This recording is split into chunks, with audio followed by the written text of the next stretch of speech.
Here's what happened in the Ram qualifying races, round 5 at Águeda in Portugal.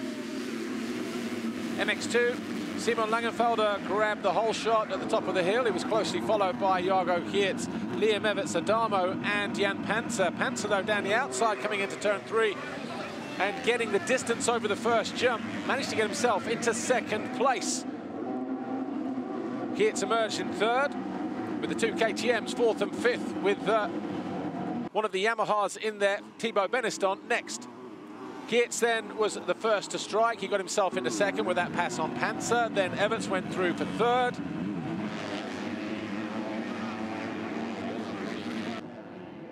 Meanwhile, Rick Elzinga had an issue with his machine. He will go to the line in 26th place. The change for the lead came on lap 3 as Jago Geerts scythed his way up the inside of Simon Langenfelder.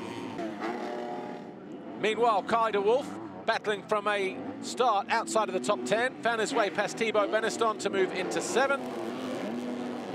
He stayed there for about 3 or 4 laps before eventually finding his way past Jan Panzer. Meanwhile, the 2 KTMs of Adamo and Everts battled over 3rd. Adamo had it, still had some work to do. He lost the back end.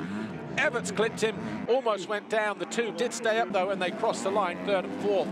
This was de Wolf going around the outside of Panzer to take over 6th place with about 4 laps to go. Panzer came home 7th ahead of Thibaut Beneston in 8th. But it was a comfortable win and a 3rd Ram qualifying race of the year for Jago Geerts from Langenfelder and Adamo.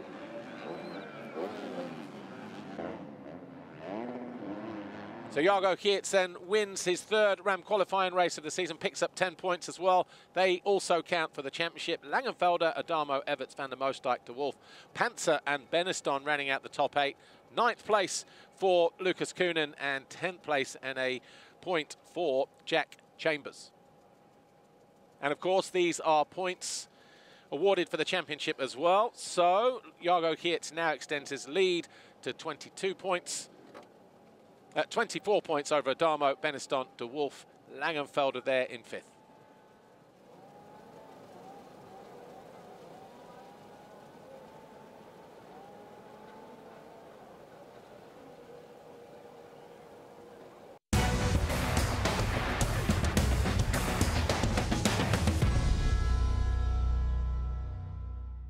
In the MXGP Ram qualifying race, all eyes to the right-hand side of the gate. Jeffrey Hurlings out-muscled Jorge Prado, who thought he could just get across the Dutchman, but there was no way through.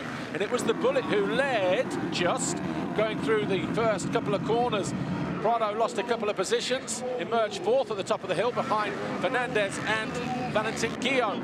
Febvre also got in the act. By the end of the lap, he was 5th and then fell down to 17th. Wouldn't be the first time we saw drama in that turn during the race. Prado then found his way from 4th to 3rd with that pass on Valentin Guillaume. Behind them, Maxime Renault in 5th place. Renault then struck on the Swiss rider to move into 4th. As Calvin Verlanderen also found his way past the Honda man. He emerged in 5th place with that move. But then things started to change, and change rapidly. Lap 4, Ruben Fernandez, a forceful pass for the lead, forcing Hurlings wide.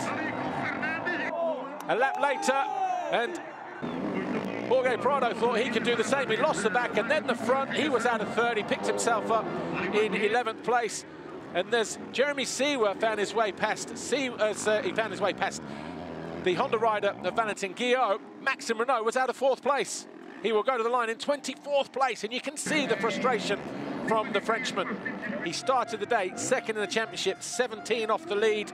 You'll see the points in a moment, but for the first time this year and the first time in his MXGP career, Ruben Fernandez winning the qualifying race. So the Ram qualifying race in MXGP going to Ruben Fernandez, to the delight of everybody down there in HRC. His 2nd race win of the year, don't forget. Hurlings was 2nd. Verlanderen 3rd, a very quiet ride for the Gebben van Venrooy Yamaha rider. Seewer, Febvre, Prado, Van Donning and Guadagnini, with the final couple of points going to 9th and 10th place riders, Brian Bogers and Valentin Guillaume. And in the championship then, Jorge Prado started the day 17 clear, he's now 22. Clear of Renault, who is now tied with Jeffrey Hurlings. Febvre also gains ground as well. He's just 12 behind, and then Fernandez rounding out the top 5. on 26 points.